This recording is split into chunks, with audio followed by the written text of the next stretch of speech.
Bismillahirrahmanirrahim. Assalamualaikum warahmatullahi wabarakatuh. Kepada yang terhormat Ibu Hajah Asrianti Masud SSI MPD selaku dosen pengampu dari mata kuliah Praktikum Fisiologi Hewan, dan juga kepada Teh Diva Nurwulandari selaku asisten Praktikum Fisiologi Hewan. Perkenalkan, nama saya Tiara Ardianti dengan NIM 11920600109 dari program studi pendidikan biologi kelas 5C, yang pada kesempatan kali ini akan melaksanakan praktikum yang pertama, yaitu mengenai metabolisme.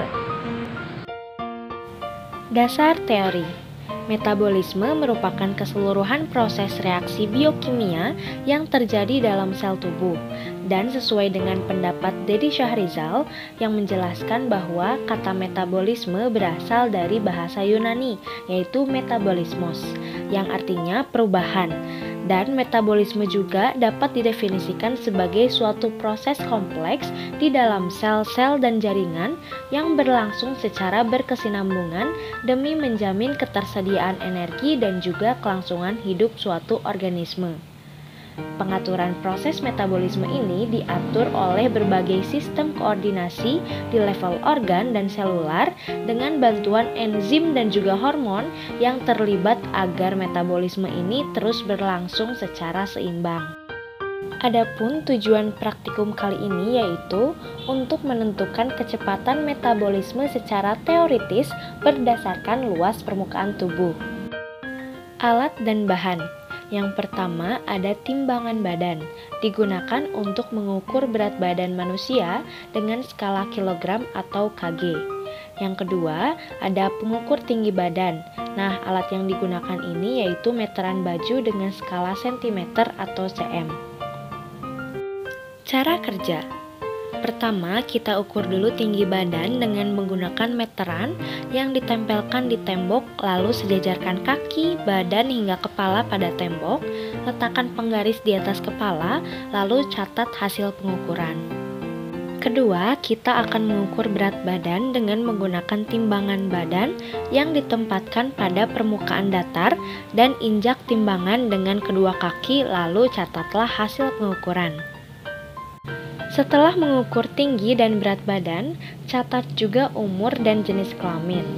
Lalu tentukan luas permukaan tubuh dengan menggunakan chart Du Bois.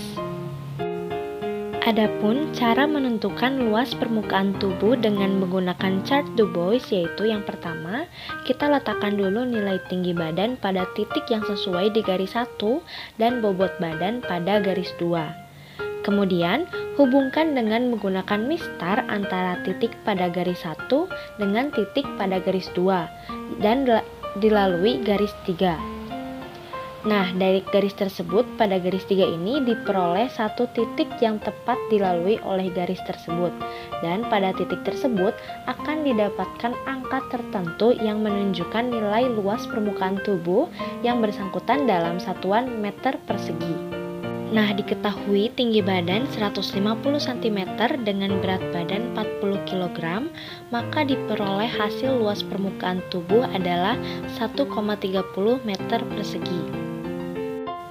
Cara kerja yang selanjutnya yaitu setelah mengetahui luas permukaan tubuh, carilah banyak kalori yang hilang per menit, per jam, dan per hari dengan melihat daftar BME. Dan luas permukaan tubuh ini dikalikan dengan banyaknya panas yang hilang sesuai dengan umur dan jenis kelamin, maka dapat ditentukan kecepatan panas yang hilang hasil metabolisme. Adapun ketentuan BME yaitu pada laki-laki sebesar 41 dan pada perempuan sebesar 36,9.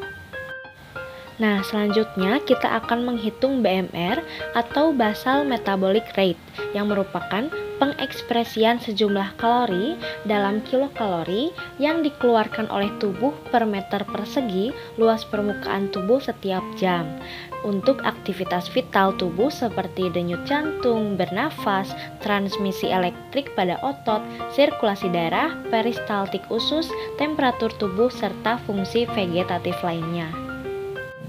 Adapun rumusnya yaitu BMR sama dengan L atau luas permukaan tubuh dikalikan BME atau basal metabolic energy dikalikan 24 kalori per hari. Pada praktikum kali ini, kita memiliki data luas permukaan tubuh sebesar 1,30 dengan BME perempuan sebesar 36,9. Maka, menghitung BMR-nya yaitu L dikali BME dikali 24 dan BMR sama dengan 1,30 dikali 36,9 dikali 24. Maka hasil BMR-nya yaitu 1551,1. Berikut ini ada tabel hasil pengamatan. Langsung saja ke pembahasannya, bahwa objek praktikum metabolisme kali ini adalah seorang perempuan bernama Tiara Ardianti yang berusia 21 tahun dengan tinggi badan 150 cm dan berat badan 40 kg. Lalu, keterangan tersebut digunakan untuk menentukan luas permukaan tubuh menggunakan chart Du Bois yang diperoleh hasil sebesar 1,30 meter persegi dan juga BME perempuan yaitu 39,6. Berdasarkan data yang diperoleh, dihitunglah BMR dan diperoleh hasil sebesar 1551,1 kkl.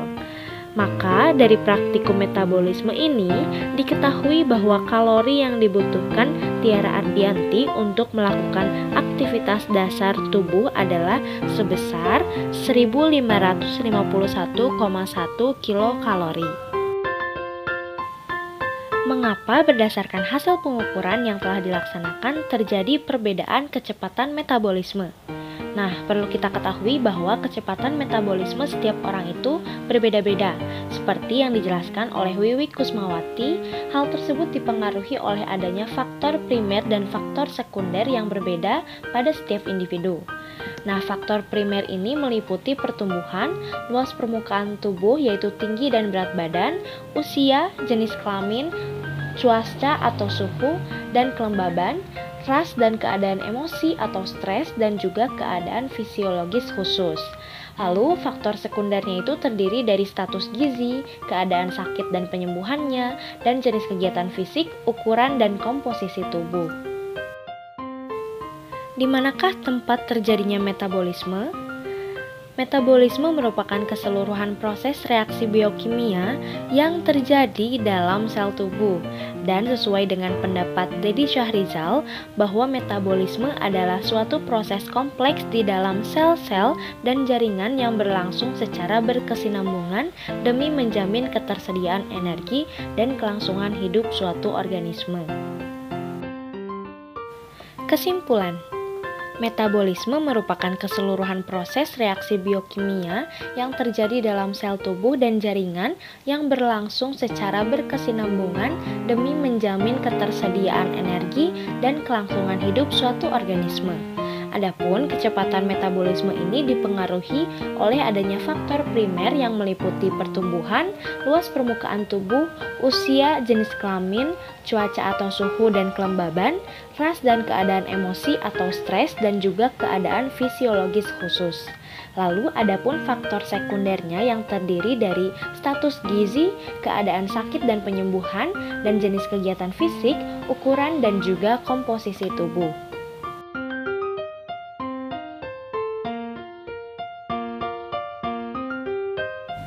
Sekian laporan praktikum metabolisme. Terima kasih banyak dan mohon maaf atas segala kekurangan ataupun kesalahannya. Wabillahi taufiq wal hidayah. Wassalamualaikum warahmatullahi wabarakatuh.